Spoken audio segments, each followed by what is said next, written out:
Praise the Lord. आप सबों को जय मसीह। यहोवा मिनिस्ट्री यूके के इस पेज पर आप सबों का स्वागत करते हैं। इस पेज के लिए, इस पेज से जुड़े हर एक के लिए हम परमेश्वर का धन्यवाद करते हैं और उनके लिए प्रभु यीशु मसीह के नाम से आशीष और कल्याण की घोषणा करते हैं। विशेष रूप से पास्टर चरणजीत सिंह जी के लिए, उनकी फैमिली के लिए, उनकी पूरी टीम के लिए हम परमेश्वर का धन्यवाद करते हैं और उनके लिए प्रभु से आशीष मांगते हैं, उनके लिए प्रार्थना करते हैं कि वो अपने इस कार्य में जो सेवकाई प्रभु ने उन्हें दी उसमें और अधिक आगे बढ़ते जाए। जितने इस समय जुड़े हैं, जिस भी देश से, जहाँ से भी जुड़े हैं, हर एक जन के का हम इस पेज पर वेलकम करते हैं और हर एक जन के लिए हम परमेश्वर से ब्लेसिंग्स को मांगते हैं। हमारे दृष्टि में और परमेश्वर की दृष्टि में बहुत फर्क है। हम बहुत नजदीक दिखते हैं लेकिन हमारा परमेश्वर बहुत दूर देखता है। जब वो चुनाव करता है तो हम बाहरी आवरण को देखकर चुनते हैं। बाहर से व्यक्ति कैसा है उसे देखकर चुनते हैं, बाहर से चीज कैसी है उसे देखकर चुनते हैं। लेकिन हमारा परमेश्वर जो हमारे मनों को जांचने वाला परमेश्वर है, वो हमारे मनों को जांचता है। वो हमारे मनों को जांचता है और वचन हमसे कहता है, जब आप भजन संहिता और उसके 11 चैप्टर और उसके 4th वर्स को देखेंगे, साम चैप्टर 11 वर्स 4, आप उसमें पाएंगे, उसमें लिखा है यहोवा की आंखें हमेशा निहारती हैं मनुष्यों को और उसकी पलकें जांचती है। तो परमेश्वर जो जांचने वाला, उसकी पलकें हमें जांचती है। वो हमारे मनों को देखता है, वो हमारे स्वभाव को जानता है, वो हमारे बारे में सब कुछ जानता है। तो वो हमें देखकर हम किस काम को करने के योग्य हैं, हमें वो वही काम देता है। हम ऐसा सोचते हैं हम ये कर लेंगे या हम वो कर लेंगे, लेकिन हम ये भी नहीं कर पाएंगे और हम वो भी नहीं कर पाएंगे जब तक हमें परमेश्वर ना चुने, जब तक हमें परमेश्वर अपनी सामर्थ्य से ना हो। तो हम परमेश्वर का धन्यवाद करते हैं कि उसने मुझे चुना, उसने आपको चुना, हमें चुना है अपनी संतान होने के लिए। और जब हम उस पर विश्वास करते हैं, जब हम उसे अपना उद्धारकर्ता के रूप में ग्रहण करते हैं, तो वचन कहता है हम उसकी संतान बन जाते हैं। वो हमें संतान होने का अधिकार दे देता है। हम ज्योति की संतान कहलाते हैं उस वक्त। वो हमें राजपदधारी याजकों का समाज बना देता है। वो हमें पवित्र लोग बनाता है। वो हमें अपनी निज प्रजा बनाता है। वो हमारे लिए घर तैयार करता है। हमारा प्रभु हमसे वादा किया वो हमारे लिए घर बनाएगा। तो जब हम उसे ग्रहण कर लेते हैं, जब हम उसकी चरणों के पास आते हैं, उसकी योजना हमारी जिंदगी में पूरी होती है। हमारी जिंदगी में यदि हमें उसकी योजनाएं चाहिए तो हमें उसके नजदीकी में जाना होगा। हमारे अंदर वो क्वालिटीज चाहिए जिससे वो अपनी योजना हमारी जिंदगी में पूरा करे। क्वालिटीज होना चाहिए। यदि उसने पौलुस को चुना, शाऊल को पौलुस बना जो बाद में उसे चुना, तो उसमें क्वालिटीज थी। वचन कहता है कि मैं उसे अपना उपयोगी पात्र बनाऊंगा। और ये जो थे पत्रस, अंद्रियास, ये राजा के सामने, हाकिम के सामने जिन बातों को नहीं बोल सकते थे, उन्हें पौलुस बोल सकता था। तो परमेश्वर का चुनाव बहुत अद्भुत होता है। तो हम परमेश्वर को धन्यवाद दें कि उसने मुझे चुना, उसने आपको चुना। आज का वचन निश्चित रूप से आपके जीवन में ये बताने जा रहा है कि आप चुने हुए हैं और आपको क्या कार्य करना है। आज परमेश्वर आपसे बात करने जा रहा है क्योंकि परमेश्वर की उपस्थिति इस समय हमारे बीच में है और वो आज हमसे बात करने जा रहा है। वो हमें बताने जा रहा है, बस हमें उस पर भरोसा रखना है। हमें उस पर भरोसा रखना है क्योंकि वो बहुत महान प्रभु है। और जब हम उस पर विश्वास करते हैं तो हमारी जिंदगी में आकर कार्य करते हैं। वो हमारी जिंदगी में कार्य करते हैं। तो अपनी आंखों को इस समय हम बंद करें और कुछ समय प्रार्थना में बिताएंगे ताकि हम परमेश्वर की उस बात को समझ सके, उसकी उस योजना को जान सके। आज परमेश्वर आपसे बात करने जा रहा है। अपने आप को परमेश्वर के हाथ में सौंप दीजिए, स्वयं को खाली कीजिए ताकि परमेश्वर पवित्र आत्मा से आपको भर सके। अपने मनों में जो भी कुछ आपके मन में है, आज आप उसे परमेश्वर के सामने रख दीजिए, मनों को खोल दीजिए। वो आपके मनों को जांचने वाला परमेश्वर है, वो जानता है आपके मन में क्या है। लेकिन जब आप खुलकर बोलेंगे, वो आपकी ओर कान लगाएगा। परमेश्वर जानता है हन्ना के मन में क्या है, लेकिन हन्ना ने दिल खोलकर प्रार्थना की और वो प्रार्थना पूरी की। आज आपकी प्रार्थना भी परमेश्वर पूरी करने जा रहा है। अपने आप को प्रभु के हाथ में सौंप दीजिए, अपनी आंखों को बंद कीजिए और प्रभु से कहिए, प्रभु मेरे दिल में आओ, मेरे जीवन में आओ, मुझसे बात कर। Thank you Jesus.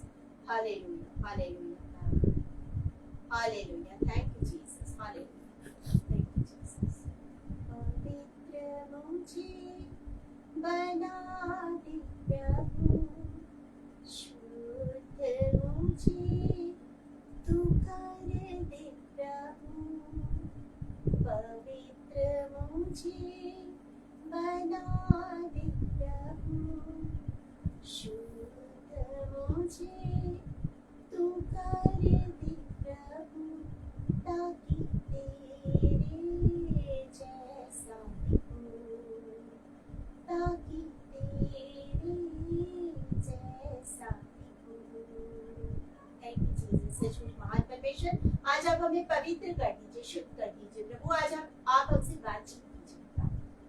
आज आप अपनी योजनाओं को हम सबकी जिंदगी में पूरा कीजिए। इस समय बहुत विश्वास के साथ, बड़ी आशा रखते हुए लोग आपके चरणों के निकट आए कि आप उनके जीवन के लिए जो योजना बनाए हैं, उन योजनाओं को उनके जीवन में पूरा कीजिए। उन्हें बताइए खुदा कि आपने उनके लिए क्या प्लानिंग की। महान परमेश्वर पिता, इस समय हम एक साथ मिलकर जब आपके वचन पर मनन कर, हम सबको जिस भी देश से, जहाँ से भी, जिस भी शहर से, जहाँ से भी लोग जुड़े, एक एक जन को आशीष दीजिए। अब प्रार्थना करते हैं इस समय में यहोवा मिनिस्ट्री के लिए, पास्टर साहब के लिए, उनकी पूरी टीम के लिए, और उनके लिए हम यीशु के नाम से आशीष और कल्याण की घोषणा करते हैं। जितने इस समय फेसबुक लाइव में जुड़ रहे हैं प्रभु जी, हम प्रार्थना करते हैं एक एक को आशीष दीजिए। आज के वचन के लिए धन्यवाद देते प्रभु। मैं अपने आप को शून्य करती हूँ, पवित्र आत्मा की सामर्थ मुझे भर दीजिए। एक एक शब्द आपकी ओर से, एक ही शब्द मेरी ओर से। धन्यवाद के साथ इस प्रार्थना को यीशु मसीह के नाम में होकर मांगते हैं, सुनिए और कीजिए। आप मेरे साथ निकाल लीजिए गिनती नंबर्स चैप्टर 27 और उसकी वर्स 18 और 18 से 20 तक मैं आपके लिए पढ़ रही हूँ। Numbers chapter 27 verse 18 to 20। यहाँ पे लिखा है, यहोवा ने मूसा से कहा, तू नून के पुत्र यहोशू को लेकर उस पर हाथ रख। वह ऐसा पुरुष है जिसमें मेरा आत्मा बसा है, और उसको एलियाजर याजक की और सारी मंडली के सामने खड़ा करके उनके सामने आज्ञा दे, और अपनी महिमा में से कुछ उसे दे, जिससे इजराइलियों की सारी मंडली उसकी माना करे। परमेश्वर के वचन के पढ़े और सुने जाने पर आशीष दे। परमेश्वर के कार्य को वे ही लोग पूर्ण निष्ठा के साथ कर सकते हैं, पूरे समर्पण के साथ कर सकती हैं, जिनके अंदर परमेश्वर का आत्मा वास करता है। और परमेश्वर का आत्मा किसी के अंदर तब वास करता है जब वो परमेश्वर की नजदीकी में रहता है, जब अपना जीवन परमेश्वर के हाथ में सौंप देता है, जब वो पूरी तरह से परमेश्वर पर निर्भर रहता है। परमेश्वर का आत्मा, परमेश्वर की सामर्थ उस व्यक्ति की जिंदगी में कार्य करती है। जब आप निर्गमन उसके 33 अध्याय उसके 11 वचन को देखेंगे, एक्सोडस चैप्टर 33 वर्स 11, तो आप उसमें पाएंगे कि मूसा मिलाप वाले तंबू से निकल जाता था बाहर परमेश्वर की उपस्थिति में रहकर, लेकिन बाइबल में लिखा है कि यहोशू वहीं रहता था, उसी जगह में यहोशू रहता था। जब वो परमेश्वर की नजदीकी में रहता था, परमेश्वर के लिए उसके अंदर में प्यार है, परमेश्वर के लिए उसके अंदर में आदर है, सम्मान है, तो उसके लिए अपना पूर्ण समर्पण है, तो परमेश्वर उसे आत्मा से भर दिया। आप जितना परमेश्वर के नजदीक रहेंगे, आप जितना प्रभु की आज्ञाओं को मानेंगे, उतना अधिक आपका रिश्ता परमेश्वर के साथ मजबूत होता जाएगा। परमेश्वर से दूरी हमारे रिश्ते को दूर कर देती है, लेकिन परमेश्वर के साथ नजदीकी हमारे रिश्ते को मजबूत करती है, मजबूत करती है। परमेश्वर अपनी योजना हमारे जिंदगी में पूरा करता है। वो हमारी बातों पर कान लगाता है, वो हमें लगातार देखता है। तो उसके लिए जरूरी है कि मुझे और आपको परमेश्वर के नजदीकी में रहना। आप जितना परमेश्वर के पास रहेंगे, उतना परमेश्वर की आत्मा की सामर्थ्य से आप भरते जाएंगे। आपको जरूरी है परमेश्वर के पास होना। तो जब हम यहाँ पे देख रहे हैं, तो हमने क्या पाया यहोशू के बारे में, कि वो परमेश्वर के नजदीकी में रहता है। हम यहाँ पर पहली चीज को देख रहे हैं। इससे परमेश्वर ने अपनी आत्मा से भरा, कहा मेरा आत्मा उसमें वास करता है, मेरा आत्मा उसमें वास करता है। तो परमेश्वर की नजदीकी में रहना जरूरी है। पहली चीज हम देख रहे हैं, परमेश्वर के समीप, परमेश्वर की समीपता उसकी आत्मा से भरती है। परमेश्वर की समीपता उसकी आत्मा से भर देती है, उसकी सामर्थ्य से। और बिना उसके आत्मा और बिना उसकी सामर्थ्य के आप कुछ भी नहीं कर सकते हैं। आपको यदि कुछ करना है तो उसकी आत्मा, उसकी सामर्थ्य की आवश्यकता है। बिना उसकी आत्मा, बिना उसकी सामर्थ्य के आप कुछ भी नहीं कर सकते। जब प्रभु यीशु मसीह का स्वर्गारोहण हुआ, उसके पहले उसने अपने शिष्यों से कहा, जब आप प्रेरितों के काम और उसके पहले अध्याय के 8 वचन को पढ़ेंगे, उसमें लिखा हुआ है कि यहाँ पे ठहरे रहो और पवित्र आत्मा तुम्हें मिलेगा, और तब तुम क्या करोगे, सारे यहूदिया में और पृथ्वी की छोर तक मेरे गवाह बनोगे। और वो ठहरे थे और वो प्रार्थना कर रहे हैं। जब आप उसी के एक्ट चैप्टर 1 उसके 14 वर्ष को देखेंगे, प्रेरितों के काम पहले अध्याय के 14 वर्ष को जब आप देखेंगे, तो आप उसे पाएंगे सारे के सारे लोग एक साथ जमा होकर के प्रार्थना कर रहे हैं।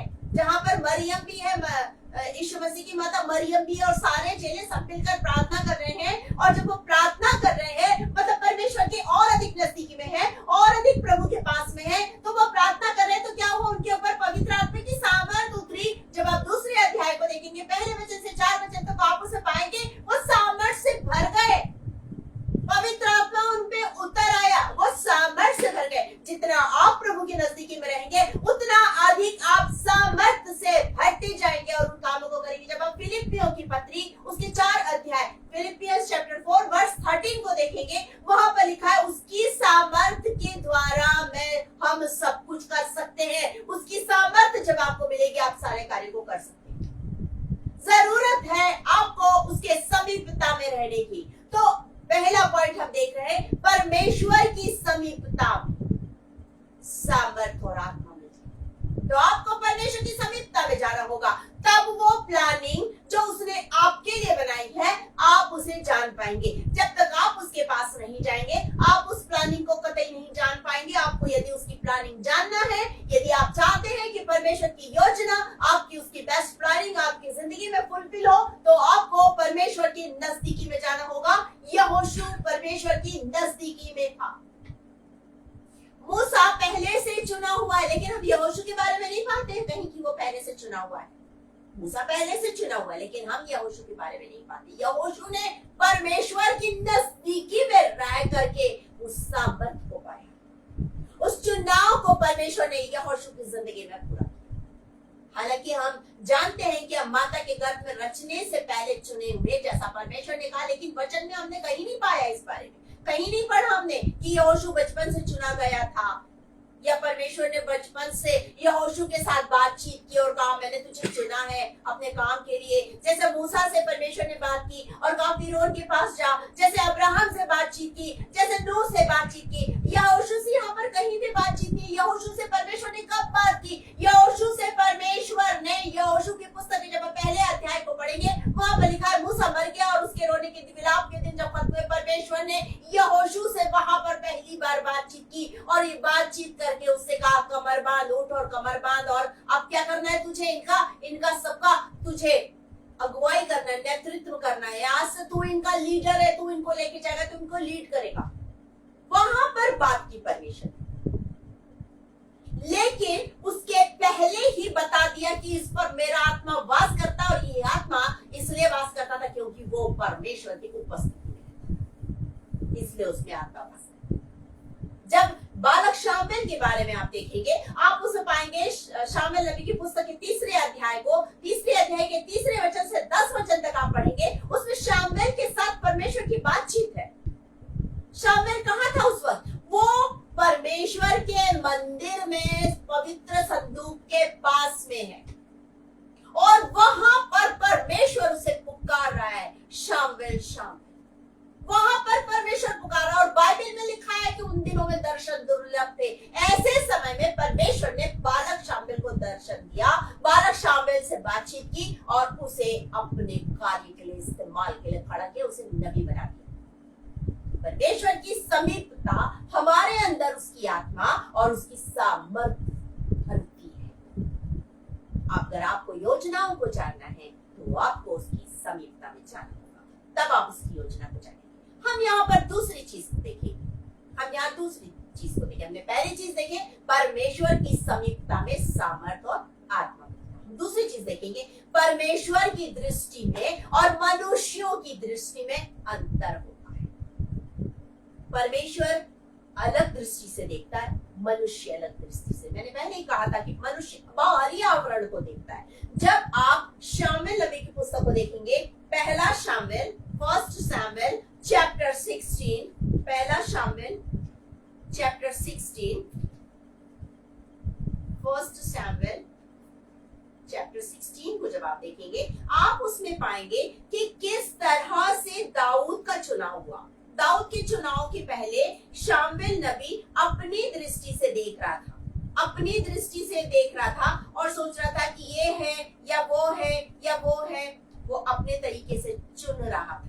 राजा शाऊल राजा के बाद उसने जो दूसरे राजा का चुनाव किया, उस वक्त वो अपनी दृष्टि से देख रहा था। मैं आपके लिए पढ़ देती हूँ यहाँ 16, फर्स्ट शामुएल चैप्टर 16 वर्स 7 से जब आप उसको देखेंगे, आप उसमें पाएंगे, 6 से पढ़ रही हूँ। जब वे आए तब एलियाब पर दृष्टि करके सोचा, निश्चय यह जो यहोवा के सामने है वही उसका अभिषिक्त होगा। परंतु यहोवा ने शामुएल से कहा, ना तो उसके रूप पर दृष्टि कर, ना उसके कद की ऊंचाई पर, क्योंकि मैंने उसे अयोग्य जाना है। क्योंकि यहोवा का देखना मनुष्य का सा नहीं, मनुष्य तो बाहर का रूप देखता है, परंतु यहोवा की दृष्टि मन पर रहती है। यहाँ पर लिखा है 7वें वचन में, 6वें वचन में लिखा है कि एलियाब आया, जब यीशे का पहला बेटा आ गया तो उसने सोचा ये जरूर है, लेकिन यहोवा परमेश्वर ने कहा नहीं, ये नहीं है, क्योंकि वह परमेश्वर की दृष्टि में और मनुष्य की दृष्टि में अंतर होता है।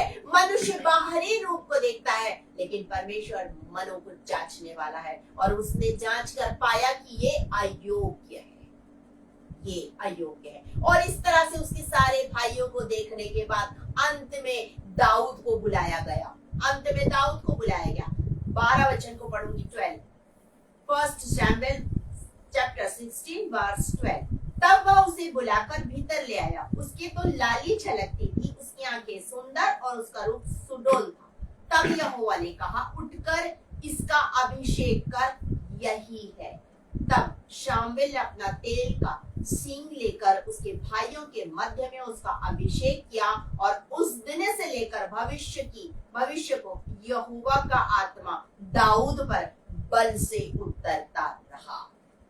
तो हम देखते हैं अपनी दृष्टि से, लेकिन हमारा परमेश्वर जानता है वो किस काम के योग्य है। यदि आज मैं आपके बीच में वचन प्रचार कर रही हूँ, तो परमेश्वर ने मुझे इसी योग्य होकर चुना है। मैं गीतों को नहीं गा सकती हूँ, शौक रखती हूँ गाने का, लेकिन गा नहीं सकती हूँ, क्योंकि मुझे परमेश्वर ने उस कार्य के लिए नहीं चुना। परमेश्वर मुझे इस कार्य के लिए चुना कि मैं वचन को लोगों के बीच में बांटूं। परमेश्वर ने मुझे इस कार्य के लिए चुना कि मैं लोगों की काउंसलिंग करूं। परमेश्वर ने मुझे इस कार्य के लिए चुना कि मैं लोगों के बीच में परमेश्वर के वचन की शिक्षाओं को दूं, बाइबल कॉलेज में शिक्षाओं को दूं। परमेश्वर ने मुझे इस काम के लिए चुना कि मैं लोगों के लिए प्रार्थना करूं। तो मैं उस कार्य के लिए चुनी गई हूँ, और उस कार्य को मैं कर रही हूँ। परमेश्वर ने इसके लिए कोई मेरा बाहरी आवरण, मेरा बाहरी मन को देखा है। और आप जानते हैं जिस दिन से मैं पैदा हुई, या ये कहूं कि मैं जब से परमेश्वर को जानी, जीसस का नाम जब से मैंने सुना है, मैं उस दिन से परमेश्वर से बातचीत करती थी।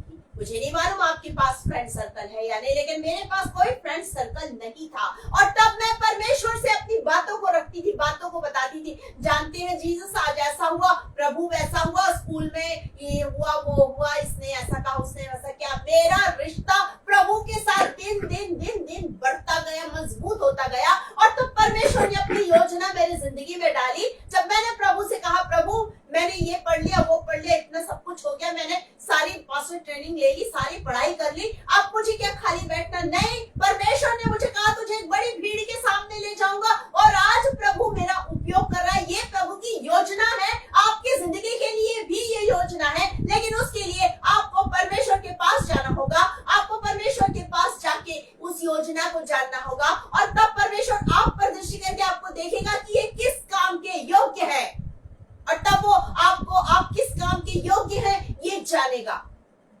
और तब परमेश्वर अपनी योजना आपके जिंदगी में पूरा करेगा। यहाँ पर हम इन्हीं बातों को पाते हैं, परमेश्वर ने उस योजना को पूरा किया। अब तीसरी चीज यहाँ देखते हैं, परमेश्वर की बुलाहट अलौकिक है। उसकी बुलाहट अलौकिक है।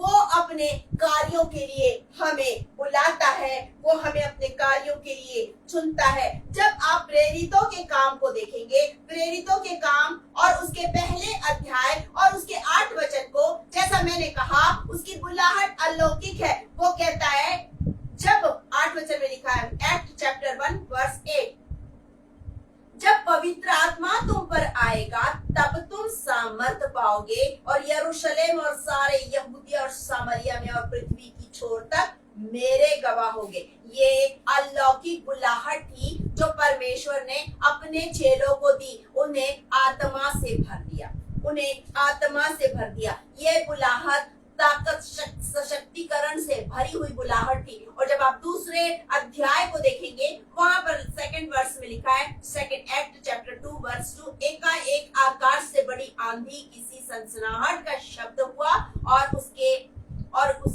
उससे सारा घर जहां वे बैठे थे गूंज गया और उन्हें आग की सी जीवें फटती हुई दिखाई दी और उनमें से हर एक पर आग ठहरी। वे सब पवित्र आत्मा से भर गए। जिस प्रकार आत्मा ने उन्हें बोलने की सामर्थ्य दी, वे अन्य भाषा बोलने लगे। और जब परमेश्वर ने उन्हें चुना, जब यीशु मसीह ने उन्हें चुना, उन्हें आवाज दी, पतरस, याकूब, यूहन्ना, अंद्रियास और सारे और बुलाए गए जितने भी चेले चुने गए, उन्हें अपने कामों के लिए बुलाया, उन्हें आवाज दी और वे तुरंत उसके पीछे हो लिए। ये वो अलौकिक बुलाहट थी जो यीशु ने दी और प्रभु यीशु मसीह के पीछे वो चल पड़े और अब वो आत्मा की सामर्थ्य से भरपूर हो गए और अपने कार्यों को उन्होंने शुरू किया।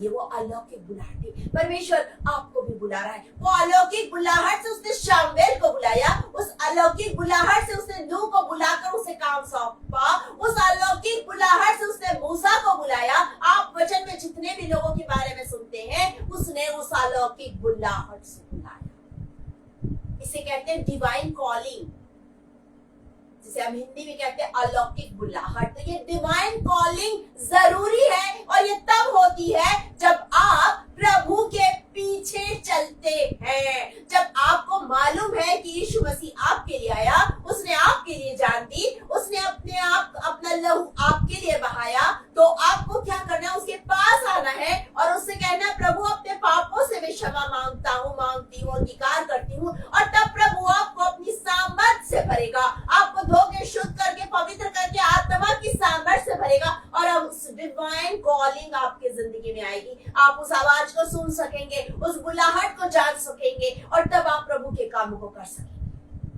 यहाँ पर यहोशू ने उस अलौकिक बुलाहट को महसूस किया तब जब वो प्रभु के, वो परमेश्वर के उस मिलाप वाले तंबू में रहता था। वहां से उसकी बुलाहट शुरू और तब ये यहाँ पर आकर पूरी हुई जो यहाँ पर हम देखते हैं। और जब हम यहाँ पर पाते हैं तो हमारा प्रभु जिन्हें चुनता है उनके अंदर में वो विनम्रता आ जाती है। उसने मूसा को चुना, विनम्र कर दिया। उसने मूसा को चुन के उसे विनम्र कर दिया, विनम्र नम्र दास बनाया। जब आप गिनती नंबर्स उसके चैप्टर 12 को देखेंगे, नंबर्स चैप्टर 12 और उसके वर्स 3 को देखेंगे, मैं आपके लिए पढ़ देती हूँ।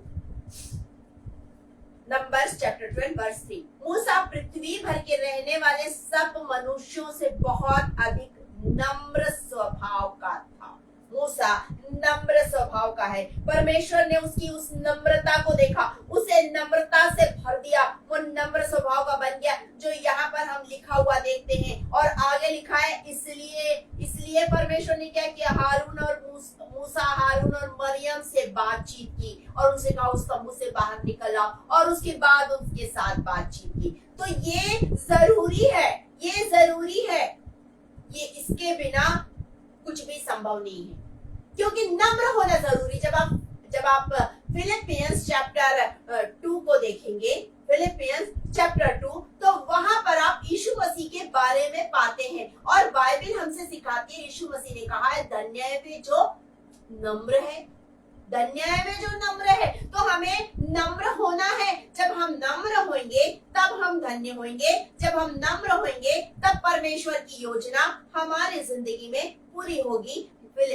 जब आप मैथ्यू चैप्टर 5 को देखेंगे, चैप्टर 5 मैं आपके लिए पढ़ देती हूँ। मैथ्यू चैप्टर 5 वर्स 5, धन्य है वे जो नम्र है, क्योंकि वे पृथ्वी के अधिकारी होंगे। धन्य है वे जो नम्र है, क्योंकि वे पृथ्वी के अधिकारी होंगे। यदि आपको पृथ्वी के अधिकारी होना है, यदि आपको परमेश्वर के राज्य का वारिस होना है, तो आपके अंदर इस नम्रता की आवश्यकता है। बिना नम्रता के आप पृथ्वी के अधिकारी नहीं हो सकते हैं। आपके अंदर वो नम्रता होनी चाहिए। फिलिपियंस चैप्टर 2 और उसके में 5 वर्ष से पढ़ू। जैसा मसीह यीशु का स्वभाव था वैसा ही तुम्हारा भी स्वभाव है। 5th वर्ष से लेकर के 7 वर्ष तक देखिए क्या लिखा है। जिसने परमेश्वर के स्वरूप में होकर भी परमेश्वर के तुल्य होने को अपने वश में रखने की वस्तु न समझा, वरन अपने आप को ऐसा शून्य कर दिया और दास का स्वरूप धारण किया और मनुष्य की समानता में हो गया और मनुष्य के रूप में प्रकट होकर अपने आप को दीन किया और यहाँ तक आज्ञाकारी रहा कि मृत्यु, क्रूस की मृत्यु भी सह ली। उसने अपने आप को वो परमेश्वर के स्वरूप में होकर भी परमेश्वर के तुल्य होने को नहीं समझा। यहाँ पर तो हमारे मनुष्य लोगों के जिंदगी में यदि उन्हें थोड़ा सा उठाया जाए तो वो महान समझने लगते। परमेश्वर को वो महान लोग नहीं चाहिए। परमेश्वर को अपने कार्यों के लिए ऐसे महान लोगों की आवश्यकता नहीं है, ऐसे महान लोग की आवश्यकता नहीं है। परमेश्वर को अपने कार्यों के लिए ऐसे लोगों की आवश्यकता है जो पूरी तरह से उस पर निर्भर है, अपने आप को नम्र और दीन बना के रखे। तो यहाँ पर यहोशू नम्र है। यहाँ पर जब हम देखते हैं मूसा नम्र है, मूसा के बारे में हम पढ़ रहे हैं, नम्र है। परमेश्वर ने इसलिए अपने कामों के लिए उसे चुना। हम यहाँ पर चौथी चीज देखते हैं। फोर्थ, हमने पहली चीज देखी, परमेश्वर की समीपता में रहने से क्या होता है, हमें सामर्थ, आत्मा और सामर्थ मिलती है। हमने यहाँ पर पहली चीज को देखा। हमने दूसरी चीज को देखा, परमेश्वर की दृष्टि और मनुष्य की दृष्टि में फर्क होता है, अंतर होता है। हमने तीसरी चीज देखी, डिवाइन कॉलिंग या अलौकिक बुलाहट को। हमने चौथी चीज देखी, विनम्रता। हमारे अंदर वो विनम्रता होना जरूरी है। हम यहाँ पांचवी चीज को देख रहे हैं, हमें आज्ञाकारी होना जरूरी है। जिसने आज्ञा मानी उसने उस सामर्थ को, उस आशीष को पाया, क्योंकि उसने आज्ञा को माना। आज्ञा तोड़ने से पाप आया, आज्ञाकारी होने से परमेश्वर की सामर्थ उसकी जिंदगी में कार्य करती है। बाइबल हमसे कहती है, अब्राहम के बारे में जब आप देखेंगे, उसने आज्ञा मानी। उसे जो भी कहा, तू ये घर परिवार ये सबको छोड़कर चल, निकल चल उस देश को मैं तुझे दिखाऊंगा। अब्राहम ने बात मानी। जब नूह से कहा गया जहाज बना, उसने आज्ञा मानी। जब मूसा से कहा गया, उसने भी आज्ञा मानी। यहोशू से कहा गया, उसने भी आज्ञा मानी। आप जिसके भी बारे में देखेंगे, हर एक ने उसकी आज्ञा मानी। आज्ञाकारिता हमारी जिंदगी में परमेश्वर की सामर्थ को लाती है। आज्ञाकारिता आपकी जिंदगी में परमेश्वर की सामर्थ हो जाएगी। तो आपको आज्ञाकारी होना है। आपके अंदर की वो आज्ञाकारिता ही परमेश्वर की समीपता है। आज्ञाकारी होना है, परमेश्वर की आज्ञाओं को हमें मानना है। और वचन हमसे कहता है, जब आप मैथ्यू चैप्टर 28 और उसके वर्स 18 को पढ़ेंगे, 18 और 19 को, वहां पर इस आज्ञाकारिता के बारे में लिखा हुआ है। 18 और 19 को पढ़ेंगे, उसमें लिखा है कि जो आज्ञा मैंने तुझे सिखाई है, जो शिक्षाएं सिखाई है, उसे लोगों को मानना सिखाना है।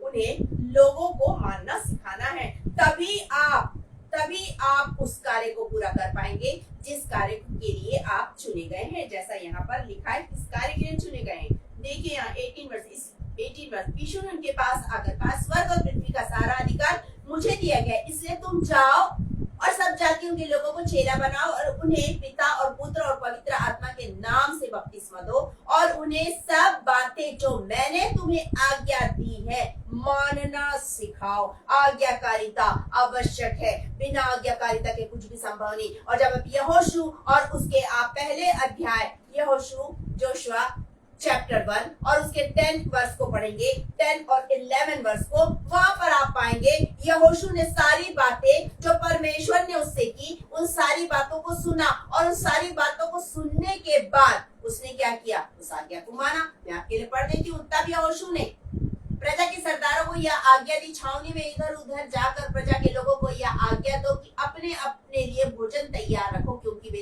3 दिन के भीतर तुमको इस यरदन के पार उतार कर उस देश को अपने अधिकार होने के लिए जाना है जिसे तुम्हारा परमेश्वर यहोवा तुम्हें अधिकार में देने वाला है। उसने उस आज्ञा को माना, जो बोला गया उसने उस कार्य को किया। और हम आखिरी बात को यहाँ देखेंगे कि उसके अंदर में परमेश्वर के प्रति पूर्ण विश्वास था। आज परमेश्वर चाहता है कि मेरे अंदर में वो पूर्ण विश्वास हो, मेरे अंदर में वो परमेश्वर के प्रति समर्पण हो। पूर्ण विश्वास और समर्पण जरूरी है, तब परमेश्वर की योजना को आप जान पाएंगे। बिना पूर्ण विश्वास और समर्पण के कुछ भी संभव नहीं है। आपके अंदर वो पूर्ण विश्वास होना जरूरी है। जब अब्राहम को परमेश्वर ने कहा अपने बेटे इसहाक को बलिदान चढ़ाओ, उसे विश्वास है परमेश्वर उपाय करेगा, उसे विश्वास है परमेश्वर उपाय करेगा। और परमेश्वर ने उपाय किया, तो ये हमारे अंदर विश्वास होना चाहिए। याईर को विश्वास है कि यीशु मसीह मेरी बेटी के ऊपर हाथ रखेगा तो मेरी बेटी चंगाई को पाएगी, और उसका ये विश्वास उसके बेटी के जिंदगी में जीवन ले आया। जब उस लहू बहने वाली स्त्री को विश्वास है कि यीशु के वस्त्र की छोर को छू लूंगी तो मैं चंगाई को पालूंगी, ये विश्वास जरूरी है। आपको अपना पूर्ण समर्पण करना है, तब प्रभु की योजना आपकी जिंदगी में पूरी होगी। मरियम को चुना गया, मरियम से बातचीत किया जिब्राइल ने आकर कि परमेश्वर की ये योजना है तुम्हारे लिए। अगर मरियम कहती कि नहीं मैं नहीं कर पाऊंगी, तो क्या ये योजना पूर्ण होती? नहीं, किसी और को चुना जाता। लेकिन मरियम उस आशीष से वंचित हो जाती, उसे वो आशीष नहीं मिलती। तब परमेश्वर की उस योजना के लिए मरियम ने अपना समर्पण किया। आपको परमेश्वर पर विश्वास करना है, आपको अपना पूर्ण समर्पण करना है, तब परमेश्वर की योजना आपकी जिंदगी में भी पूरी होगी। आपको भी ये कहना है, देख प्रभु मैं तेरी दासी हूँ, देख प्रभु मैं तेरा दास हूँ, मुझे तेरे वचन के अनुसार हो। आज परमेश्वर आपकी जिंदगी में भी अपनी योजना को पूरा करना चाहता है, लेकिन उसके लिए आपको परमेश्वर की समीपता में जाना होगा। आज परमेश्वर आपके जीवन में अपनी योजना को पूरा करना चाहता है, इसके लिए आपको अपने आप को परमेश्वर को समर्पित करना होगा। आज परमेश्वर आपकी जिंदगी में कार्य करना चाहता है, आपको परमेश्वर पर पूर्ण विश्वास करना होगा, आपको उसकी आज्ञा को मानना होगा, आपको उस सामर्थ को पाना होगा जो सामर्थ वो आपको देना चाहता है। उस अलौकिक बुलाहट के लिए आपको उसके पास जाना होगा, तब वो अपनी दृष्टि आप पर डालेगा, उस अलौकिक उस डिवाइन कॉलिंग के द्वारा आपको बुलाएगा। आप जब उसके समीपता में रहेंगे, वो आपको अपनी आत्मा और अपनी सामर्थ से भरकर आपका उपयोग करेगा। उसके लिए आपको प्रभु के पास जाना होगा। क्या आप तैयार हैं उस योजना के लिए? आज प्रभु आपको बुला रहा है, नाम लेकर बुला रहा है, हे मेरे बेटे आ जाओ, हे मेरी बेटी आ जा।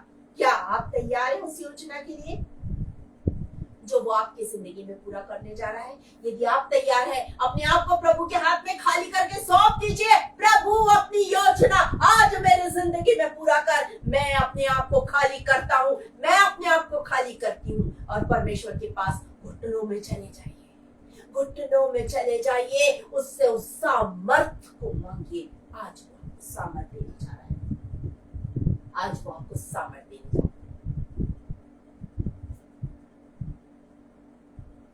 अपने आप को उसके हाथ में सौंप दीजिए, अपने आप को उसके हाथ में सौंप दीजिए। यहोशू ने अपने आप को परमेश्वर के हाथ में सौंप दिया, यहोशू ने सौंप दिया। जब भेदियों को भेजा जा रहा था भेद लेने के लिए कनान देश का, तब हर एक गोत्र से एक एक जन को चुनना था, और तब 12 गोत्र में से 12 लोगों को चुना गया। लेकिन 2 ही व्यक्तियों ने परमेश्वर पर विश्वास किया कि परमेश्वर ये खूबसूरत देश मुझे देने जा रहा है।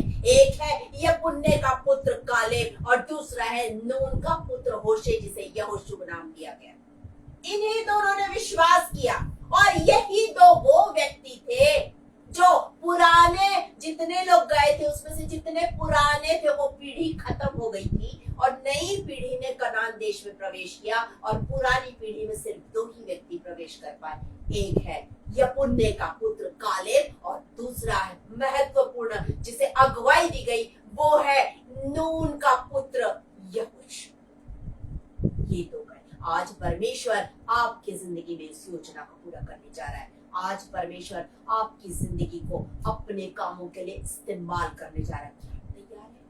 आप तैयार हैं तो परमेश्वर के पास आ जाइए, आ जाइए, अपना जीवन उसके हाथ में सौंप दीजिए। उससे बोलिए, प्रभु मैं तैयार, मैं तैयार हूँ। समय बहुत कम है, समय बहुत कम है। आप चारों तरफ की परिस्थितियों को, युद्ध को, और नाना प्रकार की बीमारी और दुख और तकलीफों को सुन रहे हैं, देख रहे हैं। समय बहुत कम है प्रियो, आ जाइए आज प्रभु के पास। आज नहीं तो कभी नहीं, दोबारा मौका मिलेगा या नहीं पता नहीं। यदि आप नहीं आएंगे तो वो पत्थरों का उपयोग कर लेगा। आ जाइए आज उसके पास, अपना जीवन उसके हाथ में दे दीजिए। उससे बोलिए, प्रभु मैं तेरे चरणों के पास, तू मेरा इस्तेमाल कर। मैं अपने आप को खाली कर देता, तू मेरा इस्तेमाल कर। मैं तेरी आवाज को सुनना चाहता हूँ, सुनना चाहती हूँ, तू मेरा इस्तेमाल कर। आज वो आपको पुकार रहा है, उस आवाज को सुनिए, उस आवाज को सुनिए।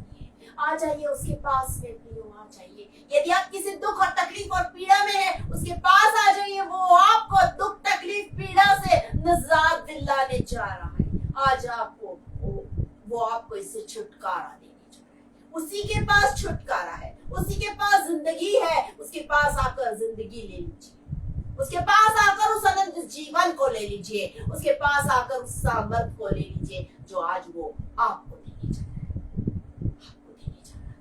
Thank you Jesus, thank you Jesus, hallelujah. यदि आप सेवकाई के क्षेत्र में हैं, उससे और सामर्थ मांगिए, और सामर्थ मांगिए। प्रभु मुझे और अभिषेक चाहिए। एलिया के पास में जो आत्मा थी, एलिशा ने जब एलिशा को चुना गया, उसने कहा मुझे दुगना सामर्थ चाहिए, दुगनी आत्मा चाहिए। उसे दुगना मिला। आज आप मांग लीजिए, मुझे दुगना चाहिए। खुदा वो आपको देने के लिए अपने हाथों को आपके ऊपर रखने जा रहा है। अपने आप को समर्पित कर दीजिए।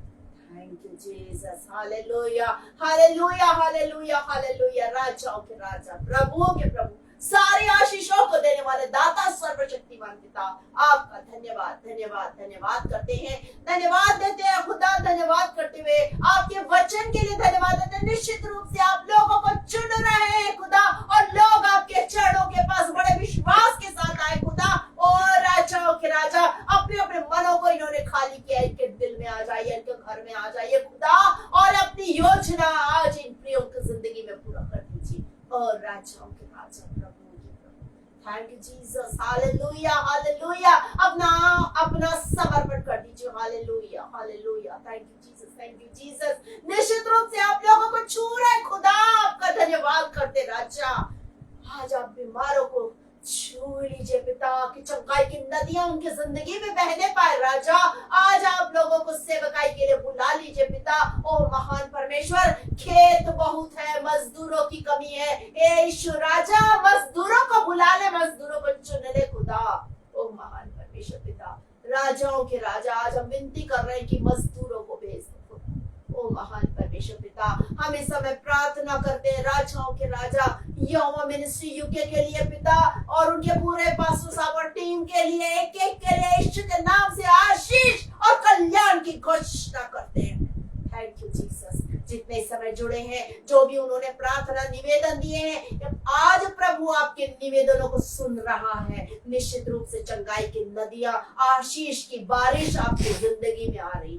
Thank you Jesus. उसे रिसीव कीजिए, रिसीव कीजिए, रिसीव कीजिए राजा। Thank you lord, thank you lord, thank you lord. जो भी प्रार्थना निवेदन निश्चित रूप से आप पूरा करें। आपका धन्यवाद, धन्यवाद, धन्यवाद करते हैं महान परमेश्वर पिता। आपका धन्यवाद करते हैं, जब मैंने अपने आप को शून्य किया, आपने मुझे आत्मा की सामर्थ्य से भरकर मेरा उपयोग किया। Thank you Jesus. हर एक बात के लिए, हर एक शब्द के लिए, हर एक चीज के लिए आपका धन्यवाद करते हुए इस प्रार्थना को अपने उद्धारकर्ता और प्यारे यीशु मसीह के नाम में होकर आज मांग लेते हैं। दया करके सुनिए और कृपा से ग्रहण कीजिए। आमीन, आमीन। इस समय हम आशीष ग्रहण करेंगे। परमेश्वर तुम्हें आशीष दे और तुम्हारी रक्षा करे। परमेश्वर अपने मुख का प्रकाश तुम पर चमकाए और तुम पर अनुग्रह करे। परमेश्वर पिता का प्रेम, यीशु मसीह का अनुग्रह और पवित्र आत्मा की संगति और सहभागिता यीशु मसीह के दोबारा आगमन तक आप सब पर बनी रहे। आमीन, आमीन। Praise the Lord. आप सबको एक बार फिर से जय मसीह।